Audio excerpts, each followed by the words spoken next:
Halo Moms Twin Saraswati. Yuk ajak teman-temannya untuk join bersama aku di IG Live Viva Health Indonesia kali ini.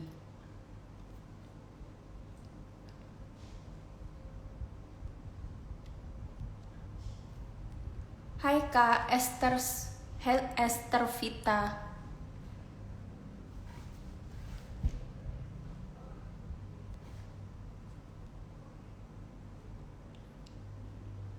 Halo Kak Cika. Yuk undang semuanya, teman-temannya, kakaknya, tetangganya, semuanya untuk join bareng sama aku di IG Live kali ini. Karena topiknya menarik banget nih. Kita akan membahas tentang diabetes. Nah, apa sih diabetes? Akan kita kumpas tuntas semuanya.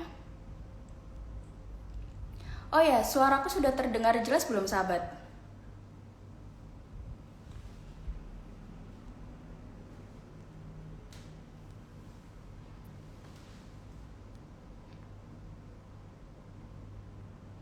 Halo sahabat Viva.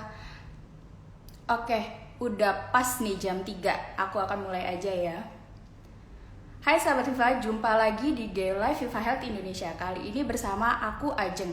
Nah, di IG Live Viva Health Indonesia kali ini tentu saja aku nggak akan sendirian. Aku akan ditemani oleh salah satu dokter di Viva Apotik. Nah, beliau adalah Dokter Doni yang berpraktek di salah satu Viva Apotik.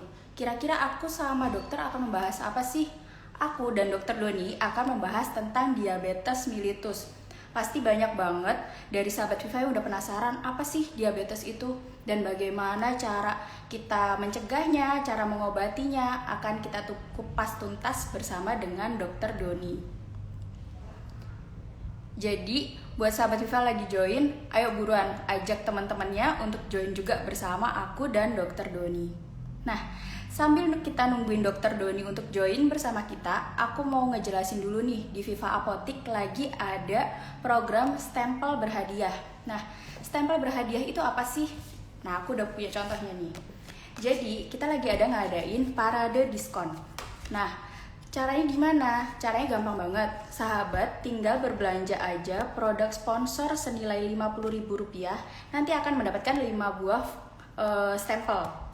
Setelah itu, sahabat Viva tinggal ajak keluarganya, ajak orang tuanya untuk cek Galau Mandiri Plus. Galau Mandiri Plus itu apa? Itu ada pengecekan asam urat, gula, kolesterol, trigliserid. Dan pastinya akan ada promo pengecekan Galau Plus di setiap hari Jumatnya. Nah, setelah itu sahabat Viva akan mendapatkan satu buah stempel lagi. Habis gitu, tinggal download deh aplikasi Viva App. Terus kalau sudah lengkap, kira-kira dapat apa sih? Sahabat Viva akan mendapatkan voucher atau potongan senilai Rp5.000 di pembelanjaan berikutnya. Nah, kira-kira kalau udah dapat ini cuma dapat voucher aja? Enggak dong sahabat. Nah, sahabat Viva tinggal kumpulin kartu ini sebanyak-banyaknya, nanti akan berhak mendapatkan hadiah uang tunai senilai jutaan rupiah. Jadi tunggu apa lagi? Mumpung hari Jumat nih sahabat, segera merapat ke Viva Apotik terdekat untuk mendapatkan salah satu stempelnya ini. Oke, kita tunggu Dokter Doni untuk join bersama kita ya.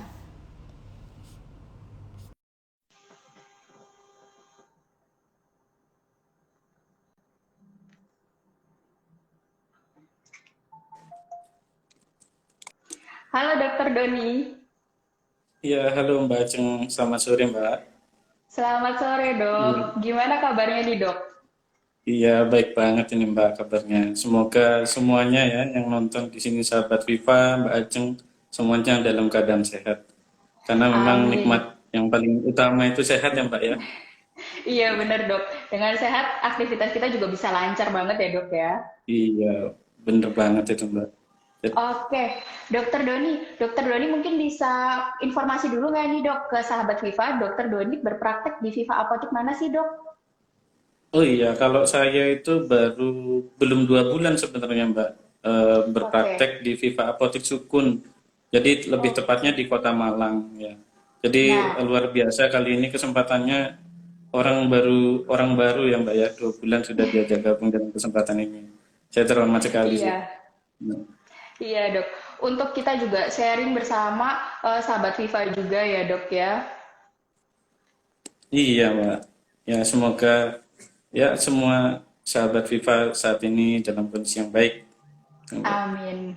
Oke dok, dok siang kali ini aku pengen tanya-tanya nih dok mengenai diabetes mellitus karena banyak banget kayak tadi pagi aja aku temuin beberapa orang itu kondisinya gulanya tinggi, terus habis gitu sudah minum obat tapi tetap tinggi. Nah, aku pengen tanya-tanya ke dokter juga nih tentang diabetes mellitus sekaligus kita juga sharing mengenai diabetes itu dok. Iya, baik Mbak. Iya, saya rasa juga ini penting Mbak ya, karena di Apotek Viva di seluruh sebenarnya di seluruh cabang itu kan kita ada pemeriksaan ya Mm-mm. untuk gula darah dan lain-lain. Nah, itu memang bagus sekali untuk screening, istilahnya screening awal untuk menentukan pasien ini memang mengalami diabetes atau enggak. Nah, kendalanya adalah ketika sudah terdiagnosis sebagai diabetes itu apa yang harus kita lakukan? Seperti itu. Nah, itu penting banget nih, Dok. Jadi, Dok, pengertian diabetes itu apa sih, Dok? Iya, jadi kalau menurut American Diabetes Asosiasi ya Mbak ya, di 2010 itu mengatakan diabetes ini sekelompok dari penyakit metabolik yang ditandai dengan kelebihan gula di dalam darah yang terjadi karena kelainan dari pengeluaran. Jadi nanti kita bahas selanjutnya. Jadi karena pengeluaran insulin itu hormon di dalam tubuh kita yang meregulasi gula di dalam tubuh ataupun kerjanya yang terhambat gitu. Jadi antara pengeluaran atau kerja dari hormon ini yang dihambat oleh beberapa faktor di dalam tubuh seperti itu. Ataupun bisa Oh. keduanya seperti itu. Nah, kira-kira yang menyebabkan diabetes itu apa sih, Dok? Sehingga orang-orang memiliki gula darah yang cenderung tinggi daripada nilai normalnya. Oke, jadi kalau menjawab pertanyaan itu sebenarnya kita kupas dulu Mbak ya. Kita supaya sahabat Viva lebih mengerti yang tentang regulasi gula di dalam tubuh kita. Jadi gula itu sebenarnya berasal dari makanan yang kita makan ya. Jadi kita makan nasi, makan sate, minum boba, ya kopi-kopian. Itu semuanya nanti akan masuk ke dalam saluran pencernaan, di usus akan diserap dan diubah dengan enzim-enzim yang ada di dalam tubuh menghasilkan glukosa. Nah, glukosa ini ditransfer nanti ke dalam pembuluh darah, bersirkulasi di dalam tubuh kita. Nah, gula ini normalnya itu harus disimpan di dalam tubuh, dimasukkan ke dalam sel menggunakan jasa dari hormon yang bernama insulin. Insulin ini dihasilkan oleh pankreas kita. Jadi sel beta pankreas kita akan menghasilkan insulin gunanya untuk memasukkan gula ini ke dalam sel. Nah, insulin ini kalau diibaratkan itu seperti kunci ya Mbak ya. Dan sel ini yang bisa membuka namanya reseptor itu diibaratkan lubang kuncinya. Nah, kunci dan lubang kunci ini kan harus sama ya. Kerjanya harus harus presisi. Ketika dia tepat, dia bisa membuka. Seperti itu ya cara kerjanya ya Mbak ya. Jadi yang terjadi di orang diabetes itu kadang ketidaksesuaian antara kunci dan lubang kuncinya ini. Nah, ketika kuncinya nggak ada, nah ini disebut eh, kekurangan dari atau tidak terbentuknya insulin. Insulin diibaratkan kunci ya. Nah, itu diakibatkan oleh autoimun ataupun dari faktor-faktor yang kita sebut idiopatik yang tidak ada penjelasan secara ilmiahnya yang belum diketahui. Nah, ini diakibatkan oleh sel beta pankreas tadi bisa destruksi ataupun hancur sehingga sel beta pankreas tidak bisa menghasilkan kunci atau insulin. Nah, Oke. juga bisa pun demikian disebabkan oleh lubang kuncinya yang kurang sensitif. Jadi lubang kuncinya sudah ada nih, tapi lubang kuncinya ini ternyata berbeda bentuk, mengubah bentuknya. Nah, ini terjadi di diabetes yang tipe 2. Jadi ketidaksesuaian dari reseptornya. Nah, itu diakibatkan oleh apa? Nah, itu diakibatkan oleh banyak faktor ya. Terus ada juga yang namanya diabetes tipe lain, yaitu dari defek genetik dari sel beta pankreasnya yang memang memang sudah tidak terbentuk ataupun penyakit yang lain karena zat-zat kimia ataupun inatropik kalau kita bilang ya. Terus juga diabetes bisa diakibatkan oleh kehamilan, Mbak.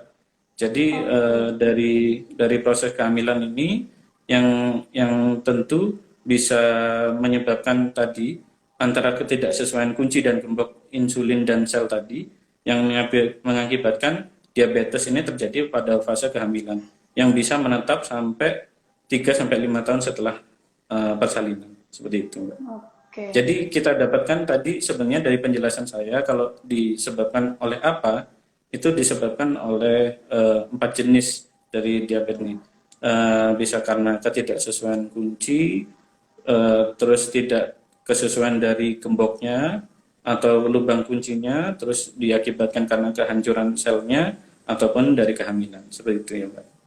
Oke, jadi penyebabnya banyak ya dok ya, nggak selalu melulu tentang kita selalu makan boba atau kita kayak sering makan minuman yang manis-manis, tapi penyebab-penyebab lainnya juga banyak ya dok ya. Dari kehamilan juga bisa menyebabkan diabetes itu sendiri ya dok.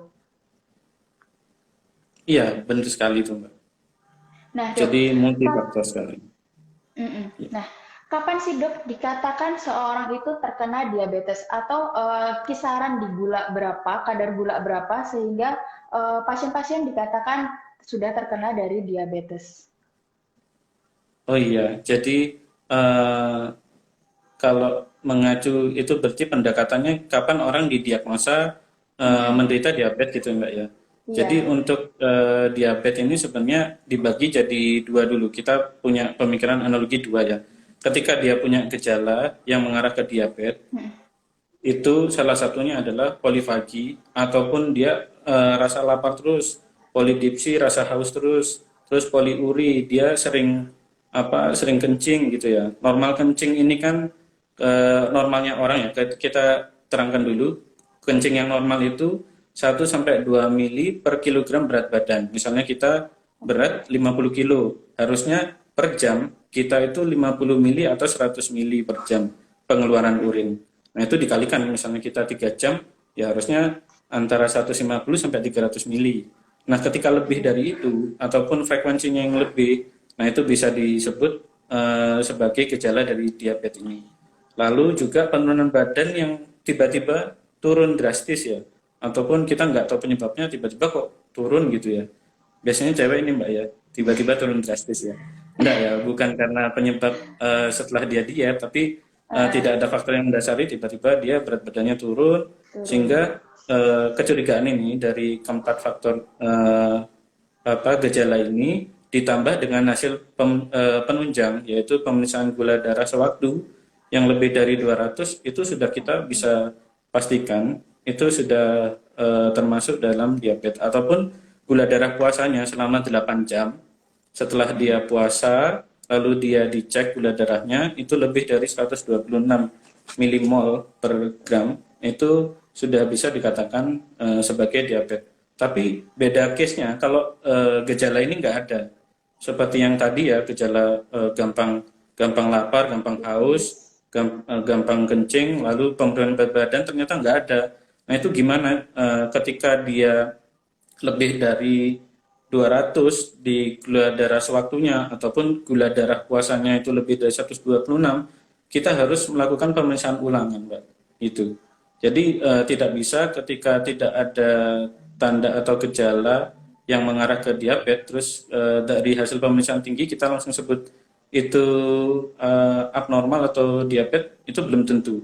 Kita harus melakukan tes toleransi glukosa oral. Jadi nanti ketika memang tinggi ternyata nggak ada gejala, orang setelah puasa 8 jam diambil gula darah sewaktunya kan, ketika dia memang tinggi dilanjutkan setelah itu 2 jam dikasih makanan berkisar dari 75 gram gula.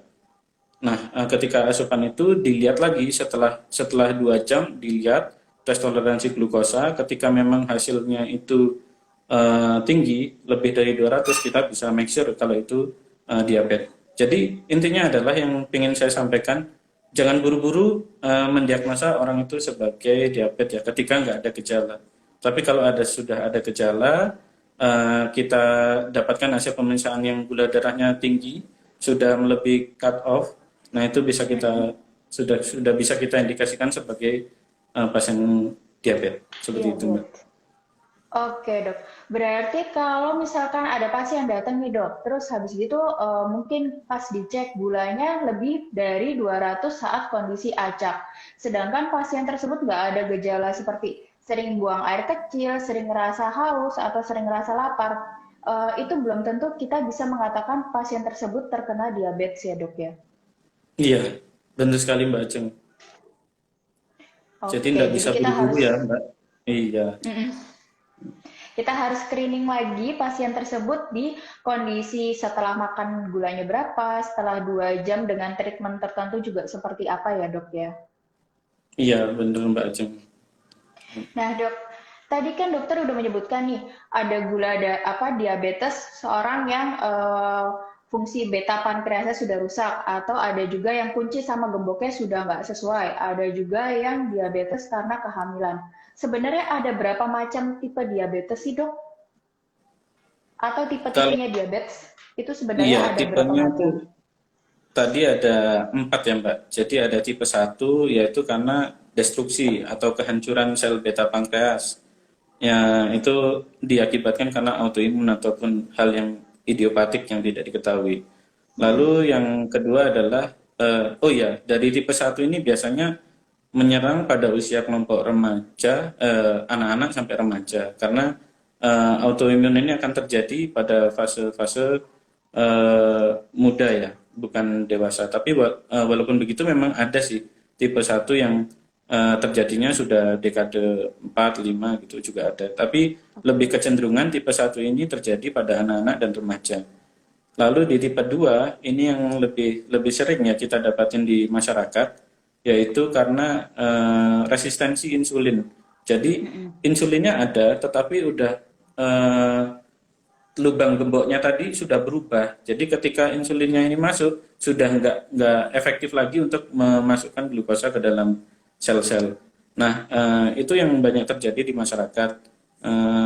Dan ini memang bervariasi ya usianya. Memang ada dari remaja sampai kebanyakan memang sudah di fase dekade keempat, Mbak. Jadi umur 40 ke tahun ke atas. Tapi sekarang memang kecenderungannya lebih lebih lebih muda, lebih banyak ya. Terus tipe-tipe lain itu banyak ya karena defek genetik yang tadi saya bilang, terus defek kerja insulin, terus penyakit dari endokrin pankreasnya, jadi pankreasnya yang memang bermasalah, terus endokrinopati, jadi memang aliran pembuluh darah di pankreasnya yang menurun atau lain-lain ya. Jadi tipe lain ini tipe yang di luar dari tipe satu dan tipe 2. Jadi banyak sekali faktornya. Lalu tipenya yang kedua adalah tipe dari kehamilan atau diabetes karena gestasional. Seperti itu, Mbak Aceng. Kalau dari kehamilan ini Oke. memang syaratnya adalah sebelum kehamilan itu nggak boleh terindikasi diabetes gitu. Jadi DM memang diabetesnya memang murni terjadi pada fase kehamilan itu dan bisa menetap sampai 3 sampai 5 tahun setelah kehamilan tersebut. Wah, Ya. ternyata banyak juga ya dok tipe-tipe dari diabetes. Karena selama ini yang mungkin banyak sahabat Viva ketahui, diabetes hanya karena terlalu banyak pola makannya atau makannya yang tidak dijaga, tapi banyak juga tipe-tipe lainnya ya dok ya. Iya, Mbak, sangat banyak sekali. Nah, dok, tadi dokter Doni sudah menjelaskan nih, gejala-gejalanya ada sering pipis, sering makan, terus habis itu sering juga minum juga. Nah, tanda-tanda apa lagi sih dok untuk seseorang tersebut bisa dikatakan terkena diabetes? Atau tanda gejala yang perlu sahabat Viva warning ada kemungkinan ke arah diabetes itu apa aja sih dok? Oh iya, jadi kalau kalau kita berbicara tanda gejala itu sebenarnya ada banyak sekali, Mbak. Jadi memang gejala yang khas itu dari haus, pipis, ataupun gampang lapar dan tubuhnya cenderung menurun, berat badan cenderung menurun tanpa sebab yang jelas. Itu memang gejala yang paling khas ya. Nah, gejala di luar itu apakah ada? Banyak sekali. Jadi gejala kas ini biasanya nggak dirasakan sama orang. Jadi kadang orang, oh aku haus, nggak apa-apa lah, memang memang panas cuacanya. Kalau kalau laparan, oh iya ya memang apa gampang lapar lah sekarang makanannya enak gitu ya. Jadi orang-orang kita memang kecenderungan lebih banyak mengabaikan dari gejala trias ini. Nah, biasanya orang pengalaman saya datang itu dengan gejala komplikasinya, Mbak. Jadi gejala komplikasinya seperti misalnya kakinya luka nggak sembuh-sembuh. Ini kenapa? Ketika ketika nggak sembuh-sembuh, kita cek gula darah dan pemeriksaan penunjang ternyata gulanya tinggi seperti itu. Ataupun tiba-tiba nggak sadar nih, napasnya kok bau bau aseton. Nah, itu juga bisa terjadi, pernah terjadi juga. Lalu juga misalnya matanya tiba-tiba buram, glaukom, habis itu tangan dan kakinya kebas gitu ya. Yang paling banyak sih sebenarnya gejala komplikasinya yang datang malah orang dari gejala komplikasinya ini gitu. Jadi trias kas ini sebenarnya yang paling paling khas ya, paling ada setiap orang diabetes itu harusnya ada trias ini. Cuma kadang orang kita ini apa ya, Abaikan. masyarakat kita ini ya cenderung mengabaikan lah gitu ya. Itu Iya. jadi sebenarnya yang khas memang gejala yang tadi empat empat besar tadi, tapi banyak yang karena komplikasinya. Seperti itu, Mbak. Oke, nah dok, pada saat gula darah tersebut tinggi terus-terusan, terus tidak ada treatment obat apapun, komplikasi apa saja yang bisa terjadi pada pasien diabetes tersebut, dok? Oh iya, kalau seperti itu sih kita membaginya jadi dua, Mbak ya. Jadi kalau komplikasi yang terjadi dengan gula darah yang tinggi terus-menerus tanpa pengobatan itu kita bagi jadi dua.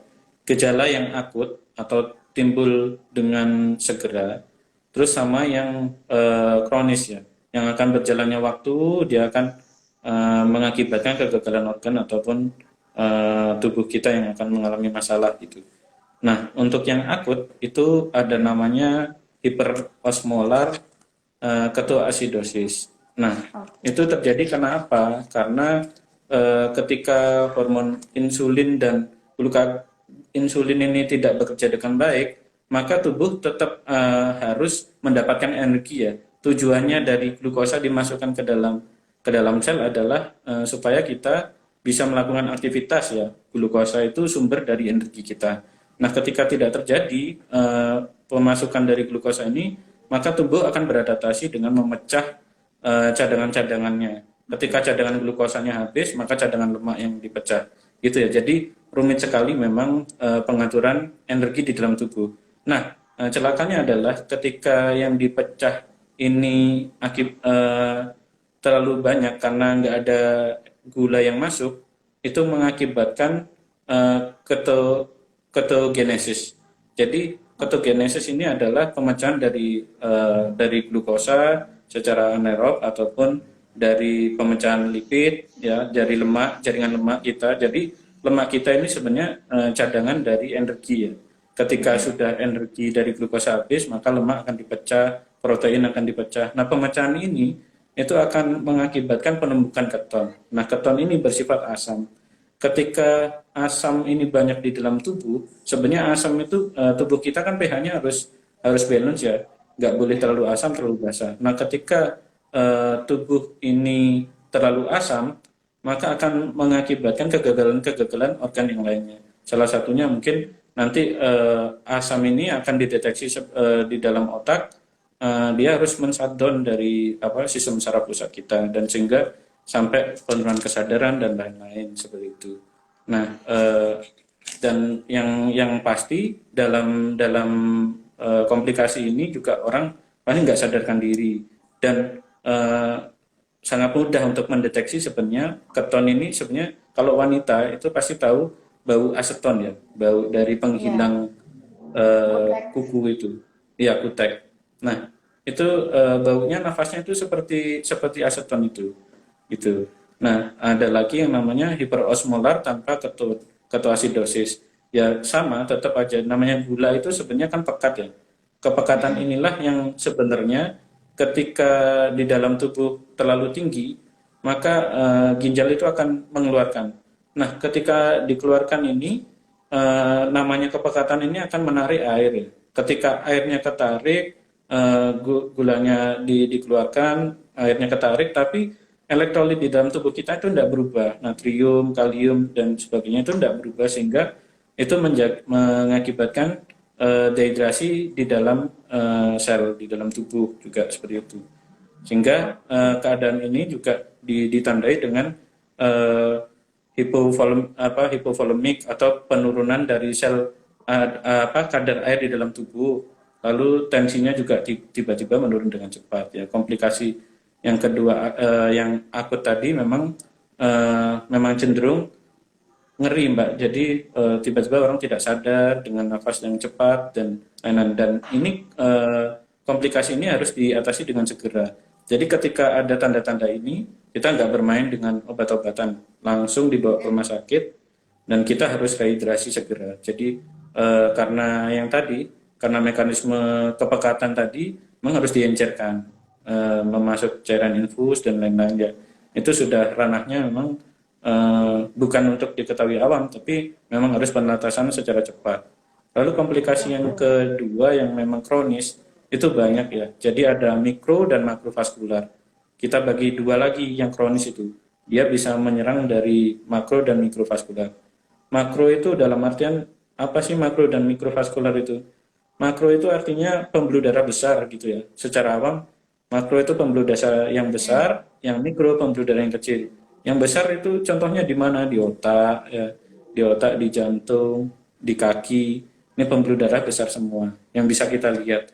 Nah, yang kecil-kecil yang di mana? Itu yang di mata ataupun yang mengikuti saraf-saraf perifer, saraf-saraf tepi, ataupun di ginjal seperti itu.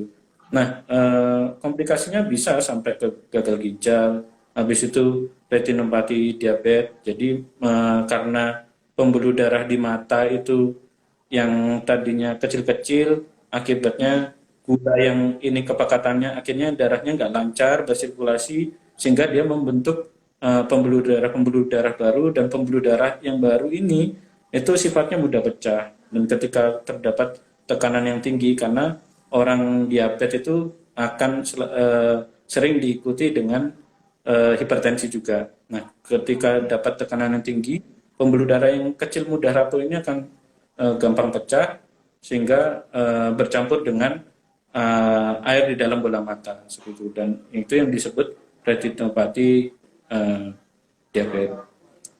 Terus di ginjal juga bisa terjadi yang bisa mengakibatkan. Terus juga yang di saraf-saraf tepi bisa mengakibatkan neuropati ataupun rasa kebas ataupun hilangnya sensasi dari eh, sensori peraba kita ya di kaki ataupun di tangan seperti itu Mbak. Nah mungkin itu sih Mbak kalau komplikasinya. Panjang sekali ya Mbak. Ya, kalau dijelaskan memang sebenarnya ini sangat luas sekali. Jadi hanya karena awalnya dari gulanya yang tidak terkontrol, gulanya cenderung tinggi, sampai bisa mengakibatkan komplikasi yang banyak banget ya dok ya. Iya Mbak, sangat banyak sekali. Memang jalurnya dari diabetes ini sangat sangat luas gitu Mbak. Kerusakan yang ditimbulkan itu sangat luas. Oke, karena apa namanya? Nah untuk dari itu kita harus rajin-rajin juga cek gulanya gimana, terus terkontrol atau enggak, karena untuk mencegah juga supaya nggak terjadi komplikasi tersebut ya dok ya. Iya Mbak, benar. Makanya sampai di Amerika itu ada konsensus sendiri ya, ya American Diabetes Association itu memang kalau dilihat begitu luasnya dampaknya itu dari diabetes ini. Memang harus diabetes ini nggak bisa disembuhkan Mbak, gitu. Tetapi Iya, bisa dikontrol, gitu ya. iya. Jadi ketika Untuk dikontrol kita akan ya make sure diri kita dan gejala yang kita alami itu akan fine-fine aja gitu. Tapi ketika yang tidak terkontrol itu yang akan mengakibatkan penyebab-penyebab yang tadi, Mbak. komplikasi-komplikasi lanjutan itu ya dok ya. Nah dok, dokter tadi sudah menyebutkan komplikasinya ini banyak banget. Apakah komplikasi-komplikasi tersebut dapat menyebabkan sampai ke kematian dok? Oh, iya, sangat bisa, Mbak. Jadi kalau kita lihat dari komplikasi akut tadi, ketika dia ada ketoasidosis ataupun hiperosmolar tanpa ketoasidosis, itu semuanya gejalanya bisa mengakibatkan kematian. Yang jelas kondisi kedua hal tersebut bisa mengakibatkan penurunan kesadaran. Orang datang ke rumah sakit ataupun di klinik itu ketika mengalami ketoasidosis ataupun hiperosmolar ketosis itu akan mengalami penurunan kesadaran gitu. Jadi Nah, Dok. penurunan kesadaran ini ketika dibiarkan berlanjut ya akan lanjut ke kematian seperti itu. Sangat sangat Akan dekat menjadi. sekali saya kira. Iya. Oke, jadi komplikasi tersebut juga bisa menyebabkan sampai ke kematian ya dok ya. Nah, dari komplikasi-komplikasi tersebut bisa nggak sih dok untuk para penderita diabetes ini mencegah dari jangan sampai nih terjadi komplikasi kayak gitu?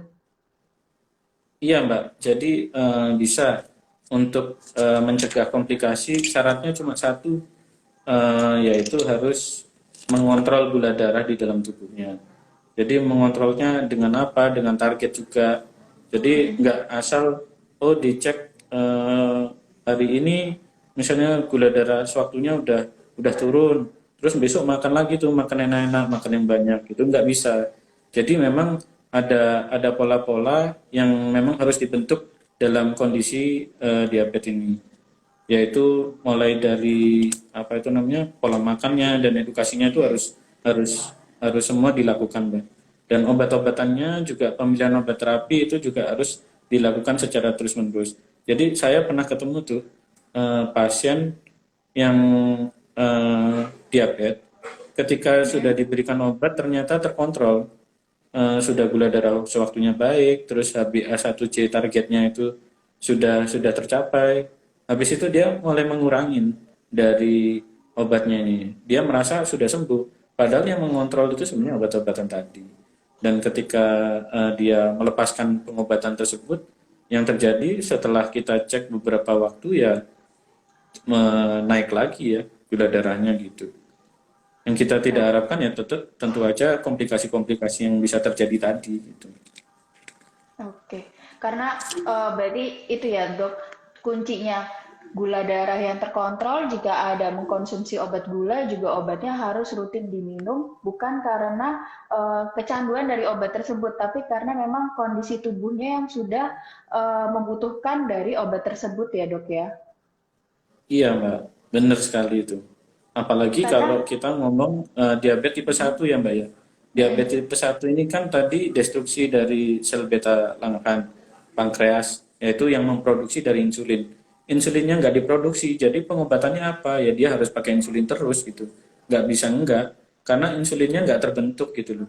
Kuncinya nggak ada. Kalau kuncinya nggak ada kan, ketika dia ya. berhenti berhenti memasukkan kunci itu ke dalam tubuh yang notabene memang dimasukkan dari luar ya dari obat insulin yang disuntikan, nah maka dia nggak bisa memasukkan gula di dalam selnya lagi gitu.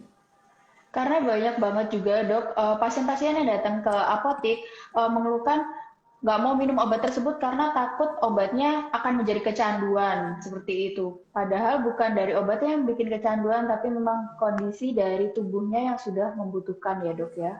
Iya, benar sekali Mbak Ajeng.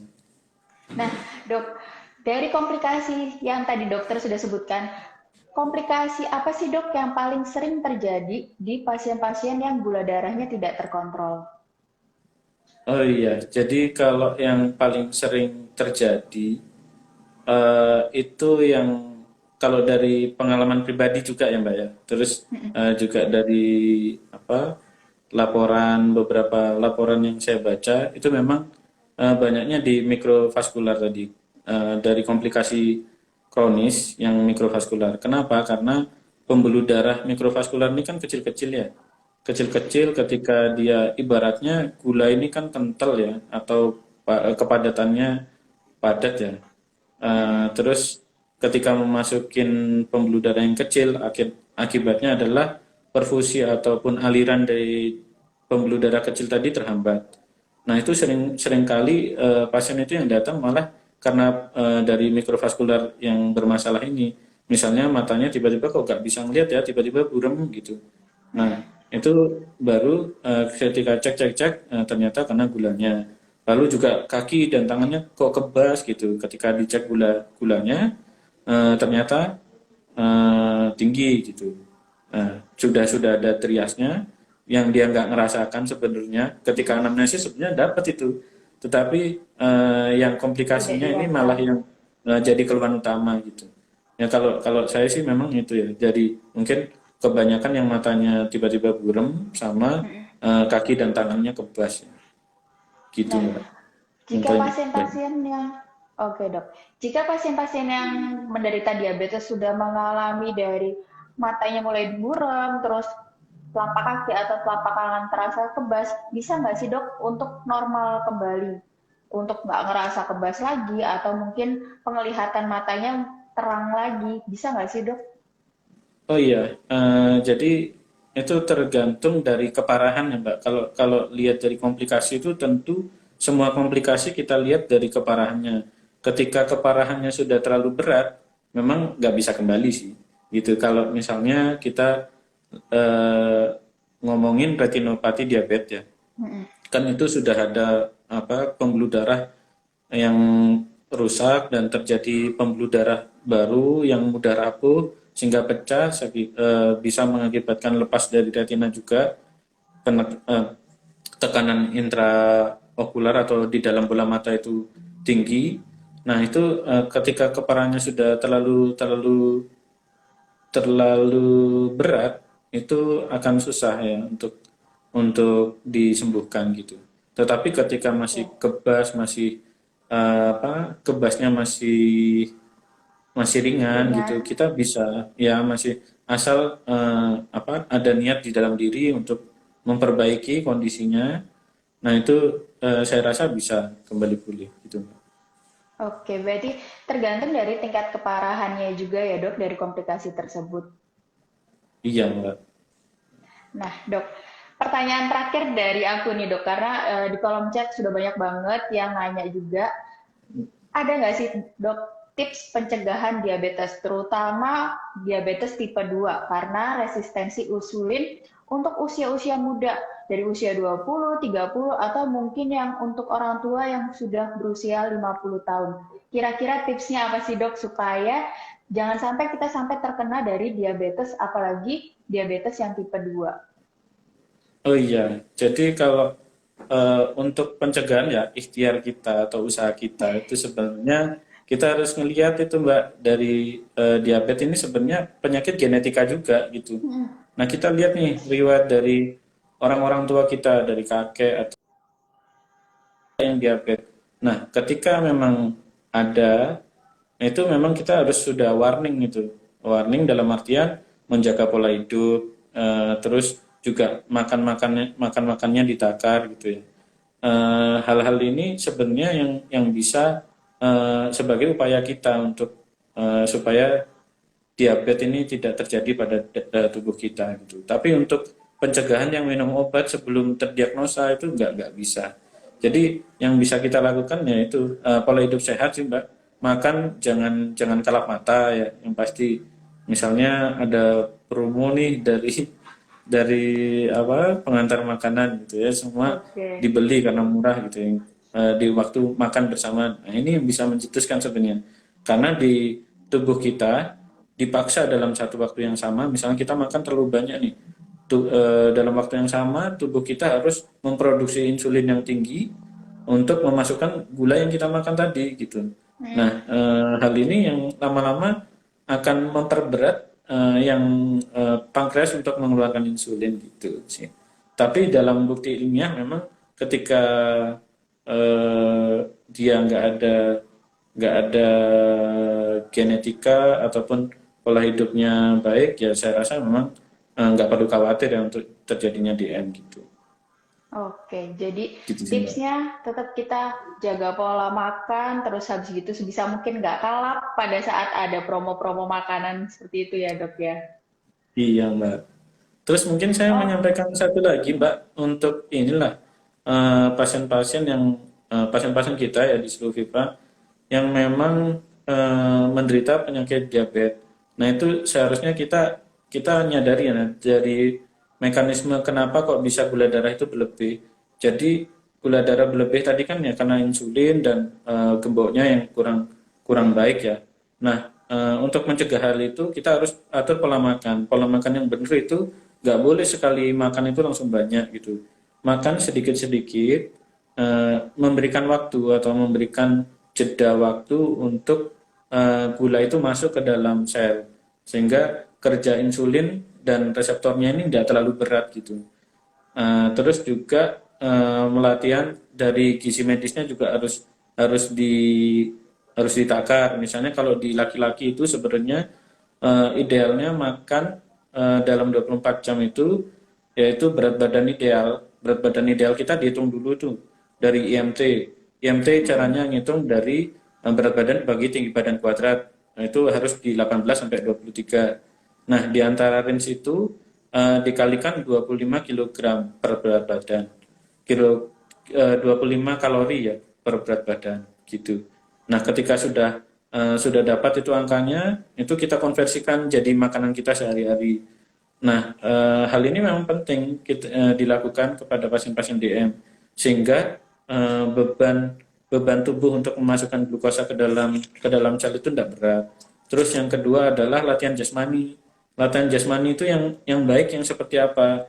Rumusnya adalah CRIPE ya, CRIPE, yaitu yang continuous, yang ritmis, dan berinterval, progresif, dan kekuatan ototnya ada, ketahanannya ada. Salah satunya itu misalnya yang continuous ya, lari, terus misalnya jalan cepat, atau jalan aja enggak apa-apa, habis itu renang. Nah, biasanya kalau jalan, memang diusahakan 30 menit sekali jalan. Kalau jalan biasa ya, kalau jalan cepat itu 20 menit, kalau jogging ya mungkin bisa 10 menitan. Dalam seminggu minimal 2 kali dalam sesinya. Terus yang tidak kalah penting yaitu harus tetap dibantu dengan obat-obatan ya.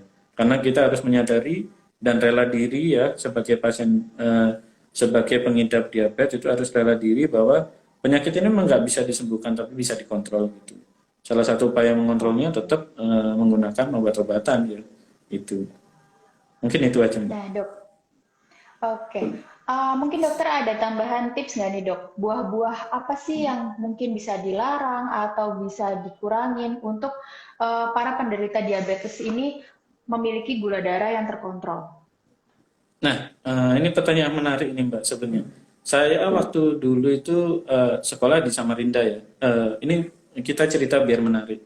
Jadi saya ketemu tuh ibu-ibu udah paruh baya. Dia itu kelihatan lemas sekali. Waktu itu saya tanyain, kenapa kok lemas sekali ya? Karena dia cerita panjang lebar karena diabetes. Lalu dia itu sehari itu cuma konsumsi hari-harinya itu cuma konsumsi tempe rebus dan tahu rebus. Betapa tidak nikmatnya hidup ketika ketika kita cuma bisa makan tempe rebus dan tahu rebus karena diabetes ya. Jadi kalau saya pertanyaannya seperti itu sebenarnya saya eh, sama pasien-pasien ya itu makan apapun tuh boleh asal kita tahu hitungannya gitu. Sekarang banyak kok aplikasi-aplikasi yang bisa mengkonversikan berapa kandungan gula di dalam buah-buahan itu. Jadi semuanya kita bisa makan gitu. Sebenarnya nggak ada pantangan apapun. Mau makan coklat pun nggak apa-apa. Asal itu dihitung kalorinya. Kita lebih tepatnya menghitung kalori aja. Nggak ketika memang kepingin makan buah melon, makanlah melon. Tetapi sesuai porsinya gitu. Jadi yang dihitung bukan bukan jenisnya, tetapi jumlah kalori di dalamnya. Gitu kira-kira Mbak Jen. Oke, kabar Ya. gembira berarti ya dok buat para penderita diabetes. Sebenarnya nggak ada Ya. pantangan makanan asal kita menghitung kalorinya atau kita menjaga kalori yang masuk ke dalam tubuh kita ya dok. Iya, benar kali Mbak Jen. Oke, oke dokter. Karena keterbatasan waktu dan juga sudah banyak banget ini sahabat Viva yang nanya, aku akan langsung aja membacakan nih pertanyaan-pertanyaan dari sahabat Viva yang terpilih. Karena pertanyaan yang terpilih nantinya akan mendapatkan voucher berbelanja di Viva Apotik senilai Rp200.000.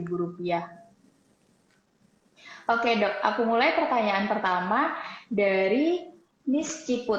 Dok, apakah jika ibu hamil menderita diabetes akan beresiko melahirkan prematur? Terima kasih. Oh iya, pertanyaannya bagus sekali nih ya sebenarnya. Jadi memang diabetes ini banyak apa mempengaruhi dalam segala hal. Ya salah satunya memang beberapa kejadian di penelitian memang dari diabetes gestasional atau dalam kehamilan itu bisa menyebabkan dari prematur itu. Oke. Dan memang bayinya cenderung berat bayinya lahir rendah dan dalam beberapa beberapa penelitian juga bayi lahir dengan paru yang tidak sempurna. Seperti itu juga juga banyak terjadi case-nya. Gitu, Mbak. Berarti apa namanya selain dari beresiko melahirkan prematur, kondisi dari bayinya juga mungkin beresiko juga ya dok ya. Benar, Mbak. Nah, sudah terjawab pertanyaan dari Miss Ciput. Selanjutnya saya bacakan dari pertanyaan kedua dari W. Handika 95. Dok, apakah obat diabetes tidak merusak ginjal, dok? Kan harus diminum setiap hari. Nah, ini banyak banget yang jadi penyebab juga pasien-pasien diabetes jadi males minum obat karena stigmanya banyak minum obat akan merusak dari ginjal tersebut. Jadi bagaimana dok? Apakah benar nggak ini sih obat diabetes akan merusak ginjal? Iya, saya ya tertarik pertanyaannya. Jadi memang banyak ya. Kenapa kok yang ditanya itu ginjal aja? Padahal kalau kita tahu ya metabolisme obat-obatan itu nggak di ginjal Ginjal. aja, di hati juga juga bisa ya. Kenapa nggak kerusakan hati gitu ya?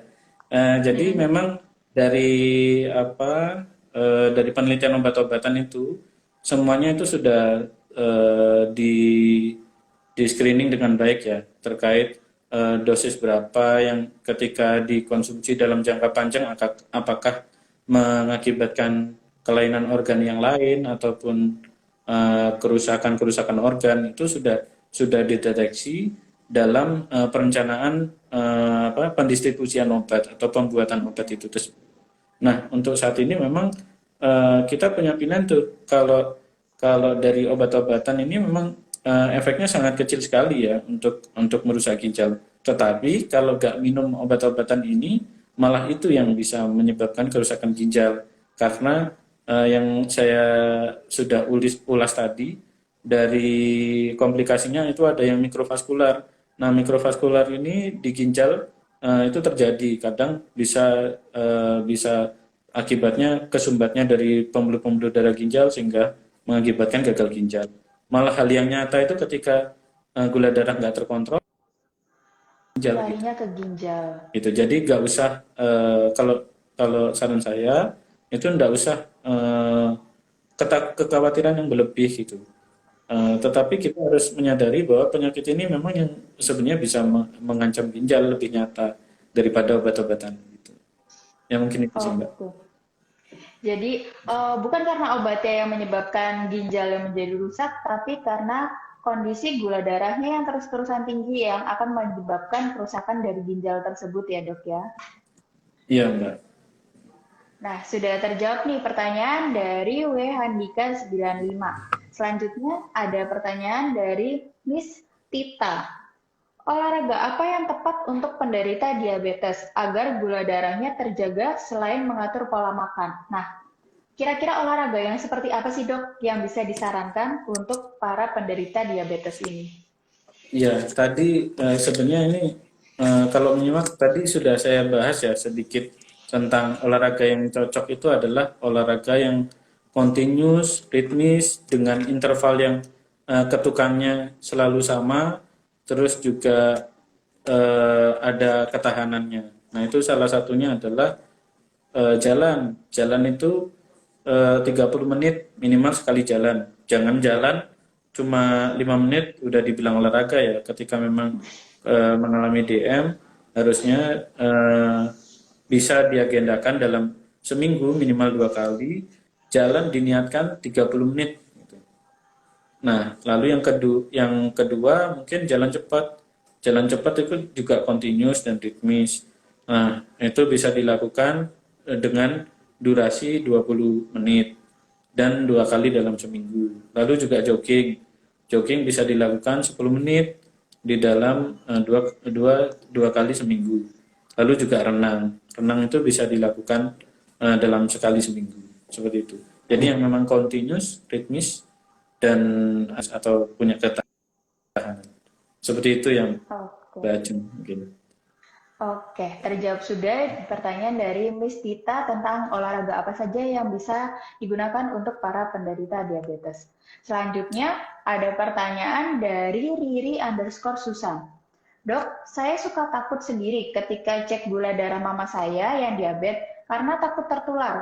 Sebetulnya bisa apa tidak sih dok diabetes menular melalui darah? Karena kan pengecekannya sendiri juga melalui darah. Nah, kira-kira bisa nggak Ya. sih dok diabetes ini menular melalui darah tersebut? Oh iya, kalau pertanyaannya ini murni dari darah ke darah langsung, jawabannya pasti tidak bisa. Karena Oke. penyakit ini memang kerusakan dari organ ya, ataupun dari sel pankreas, beta pankreasnya. Nah, sebenarnya yang ditakutkan bukan darah kalau mamanya, yang ditakutkan genetiknya gitu. Jadi Mm-mm. genetik ini memang bisa menurun, apalagi dia tipe diabetes yang tipe 1 ataupun 2. Nah, ini sangat-sangat kaitannya sangat erat sama genetika gitu, Mbak. Jadi Oke. waspada ya buat Mbak siapa tadi, Mbak? Nah, itu Dari waspada. Riri underscore Susan. Iya, jadi harus waspada dan menjaga pola hidup yang baik gitu. Jadi intinya selama kita nggak makan berlebih, olahraga kita baik, itu sudah usaha yang paling maksimal dari kita untuk mencegah diabetes. Oke. Nah, terjawab nih pertanyaan dari Ri underscore Susan. Jadi nggak perlu takut lagi untuk ngecekin kadar gula dari mamanya karena diabetes itu nggak menular melalui darah, tapi dikhawatirkan dari genetiknya tersebut jika pola makannya sendiri tidak dikontrol ya dok. Iya, Mbak Jen. Nah, selanjutnya ada pertanyaan dari Iza underscore 1418. Dok, ibu saya diabetes sudah 10 tahun lebih. Sekarang gula darah sudah baik, tapi sering merasa gatal-gatal badannya dan penglihatan buram. Apakah itu efek dari diabetesnya? Padahal sudah minum obat rutin juga. Mohon sarannya, dok. Oh iya, baik. Ya, Mbak Isa, jadi ini ya, kalau terjadinya gatal-gatal ataupun mata buram, itu memang bisa disebabkan karena diabetes. Jadi untuk sarannya adalah yang dicek ini apanya dulu. Kemarin yang terkontrol itu apakah diceknya melalui gula darah sewaktu wajar ataupun dengan melihat dari HbA1c. Memang yang paling Mm-mm. baik melihat dari progres eh, ke apa ya keefektifan dari terapi itu adalah melihat dari HbA1c. Nah, HbA1c itu pemeriksaannya dari sel darah merah ya, keterlarutan gula yang selama 3 bulan Mm-mm. itu dinilai rata-ratanya di HbA1c tersebut. Nah, HbA1c tersebut memang umumnya itu dilakukan minimal 2 kali dalam setahun untuk menilai keberhasilan terapi. Nah, sebaiknya kalau menurut saya itu dicek juga HbA1c-nya dulu. Ketika HbA1c-nya udah kurang dari atau sama dengan 7%, nah itu udah dibilang memang sudah terkontrol dengan baik. Nah, untuk itu berarti kita bisa lihat nanti gatalnya itu karena penyebab yang lain ataupun memang karena diabetesnya, dan mata buram itu memang bisa diakibatkan dari diabetes ataupun bukan. Seperti contohnya mungkin dari katarak ya, katarak juga bisa karena diabetes ataupun bukan, seperti itu. Jadi kita Oke. tentukan dulu ini memang berhasil nggak terapinya gitu. Jangan-jangan yang dilihat cuma gini apa gula darah acak aja atau sewaktu aja. Nah, lebih baik saran saya tadi. Tapi ketika nanti memang dilihat HbA1c-nya tinggi, memang bisa terjadi ini komplikasi dari mikrovaskularnya ya. Jadi untuk matanya mungkin ya harus berobat ke spesialis mata, dilihat dulu. Jadi dilihat dengan fundoskopi, dilihat matanya itu saraf-sarafnya itu apakah ada masalah ataupun ada bercak-bercak pendarahan nggak di sekitar saraf matanya gitu.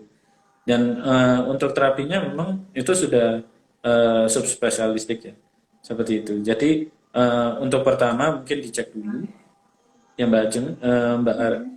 eh, lalu dinilai kalau memang keberhasilan terapinya kurang, kita bisa lakukan pemeriksaan lanjutan terhadap yang paling pentingnya lebih lebih pentingnya tadi di gejala yang di mata tadi, mata buram. Ya, Oke, gitu sih Mbak Ajeng. jadi kondisi mamanya atau kondisi dari orang tuanya ini yang gula darahnya sudah terkontrol pada saat gula darah acak atau gula darah puasa, belum tentu itu merupakan gulanya sudah terkontrol ya dok, tapi harus dicekkan kembali kadar dari HbA1c-nya itu ya. Iya, begitu ya. Tapi Oke, memang nah. kalau tidak bisa dilakukan HbA1c, maka GD gula darah ACA ini harus dilakukan tiap hari nanti di rata-rata. Jadi memang lebih lebih lebih effort lagi ya. Memang tiap hari ngecekin gula darah nanti di rata-rata berapa, apakah rata-ratanya ini dikonversikan menjadi HbA1c. Seperti itu, Mbak. Oke, jadi mungkin kalau yang kondisi rumahnya jauh dari lab, terus memiliki Ya, alat pengecekan gula darah sendiri di rumah, bisa melakukan pengecekan HbA1c sendiri di rumah ya dok ya? ya dikonversikan ya, Mbak ya. Jadi bukan HbA1c Oke. tapi Mm-mm. dikonversikan menjadi HbA1c gitu. Dengan pengecekan gula darah setiap harinya ya dok? Iya, gula darah. Oke, selanjutnya nih dok, ada pertanyaan terakhir. Dok, kalau habis minum obat gula sesuai anjuran dokter, terus habis gitu malah buang air besar terus atau diare, apakah boleh mengurangi dosis obat tersebut? Jadi misalkan awalnya minum 3 kali sehari, setelah itu diare terus atau buang-buang air terus. Setelah itu dicoba merubah sendiri menjadi 1 kali sehari, tapi nggak buang air. Apakah boleh dok seperti itu? Atau bagaimana baiknya pada saat pasien mengalami hal tersebut dok? Iya, jadi memang ada ya jenis terapi yang memang ketika kita minum itu menghasilkan apa efek sampingnya itu di pencernaan. Salah satunya itu akarbose, penghambat alfa glukosidase alfa. Nah, itu ketika memang terjadi gejala gejala sampingan atau efek samping yang kita sebut, nah itu lebih baik dikonsultasikan untuk diubah. Jadi jangan jangan dikurangin. Ketika dikurangin itu memang efek terapinya nggak akan dapat gitu Mbak ya. Jadi lebih baik dikonsultasikan untuk diubah jenis jenis obat yang lain gitu. Jadi memang obat-obat diabetes itu banyak golongannya ya. Ada biguanid, ada sulfonyl urea, terus ada diazolinium dan lain-lain ya. Itu banyak sekali macamnya. Saya kira kalau memang satu satu obat ini memiliki efek samping, lebih baik diubah menjadi golongan yang lain tanpa mengurangi dosis ya, dosis terapinya. Karena kalau dikurangi dosis terapinya, maka efek yang dicapai itu targetnya akan meleset nantinya gitu. Tetap hasil Oke. sampingannya ya gula darahnya nggak terkontrol lagi gitu ya, Mbak. Jadi Mm-mm. mungkin itu sih Mbak Jadi jawaban saya. oke, jadi solusinya adalah saat terkena diare, setelah minum obat tersebut bisa dikonsultasikan kembali ke dokternya untuk kemungkinan obatnya dirubah menjadi obat dengan nama yang lain sehingga eh, golnya atau gula darahnya bisa kembali terkontrol ya dok ya. Iya benar Mbak. Oke, sepertinya sudah semua dokter pertanyaan-pertanyaan ini dijawab oleh dokter Doni. Sebenarnya masih banyak banget pertanyaan yang masih belum terjawab, tapi karena keterbatasan waktu juga, jadi hanya 5 penanya terpilih saja yang ditanyakan di sesi IG Live kali ini. Dan kelima orang penanya tersebut akan mendapatkan voucher berbelanja senilai Rp200.000 untuk berbelanja di Viva Apotik. Pemenangnya ada kepada Miss Ciput, yang kedua ada Wandika 95, yang ketiga ada dari Miss Tita, yang keempat dari Riri underscore Susan, yang kelima ada dari Iza underscore 1418. Selamat kepada 5 orang penanya terpilih karena akan mendapatkan voucher berbelanja senilai Rp200.000. Dan juga mungkin untuk sahabat Viva yang berdomisili di sekitaran Malang, ingin langsung berkonsultasi dengan Dokter Dodi, bisa banget langsung ke Viva Apotik Sukun ya dok ya. Iya Mbak Ajeng. Untuk jam prakteknya bisa diinfokan nggak nih dok? Jam berapa sampai jam berapa sih dokter praktek di Viva Apotik Sukun? Iya, kalau jam praktek saya itu Senin sampai Jumat di jam 5 sore sampai jam 9 malamnya, Mbak. Terus kalau di Sabtu Oke. juga bisa, itu jam 8 pagi sampai jam 12 ya. Oke, nah nih sahabat Viva yang mau konsultasi dengan Dokter Doni atau mau bertanya-tanya lebih dalam mengenai dengan apa sih diabetes itu, bisa langsung konsultasi dengan Dokter Doni di Viva Apotek Sukun untuk Senin sampai Jumat jam 5 sore sampai jam 9 malam. Di hari Sabtu juga bisa di pagi hari ya dok ya. Iya. Nah, sekali lagi nih, aku mau sampaikan ke sahabat Viva, mumpung kita habis mengupas tuntas tentang diabetes, mungkin sahabat Viva penasaran, gula darah saya gimana sih, terkontrol atau enggak? Sahabat Viva bisa banget juga langsung merapat ke Viva Apotik, karena di Viva Apotik ada juga pengecekan gula darahnya. Selain gula darah, sahabat Viva juga bisa nih ngecek asam uratnya gimana, terus habis gitu kolesterolnya gimana, trigliseridnya juga gimana. Karena di Viva Apotik sedang mengadakan promo khusus hari Jumat dari paketan lengkap 60.000 jadi 45.000. Jadi langsung aja merapat ke Viva Apotik terdekat di rumah sahabat. Oke, terima kasih banyak Dokter Doni untuk pembahasannya sore hari ini. Sangat menambah wawasan juga buat aku dan juga buat sahabat Viva yang menyaksikan kita dari awal sampai akhir IG Live kali Ya, ini. sama-sama Mbak Ajeng. Terima kasih juga sahabat Viva semuanya yang udah mendengarkan hari ini ya Mbak ya. Mudah-mudahan jadi ilmu yang baik lah ataupun pengetahuan yang baik buat sahabat Viva sekalian. Oke, terima kasih banyak sahabat Viva yang sudah menyaksikan IG Live kali ini bersama aku dengan Dokter Doni dari awal sampai akhir dan juga terima kasih banyak kepada Dokter Doni yang udah share informasi mengenai diabetes. Sampai jumpa di IG Live Viva Health Indonesia di minggu depan. Selamat siang Selamat siang. dokter. Selamat siang Mbak.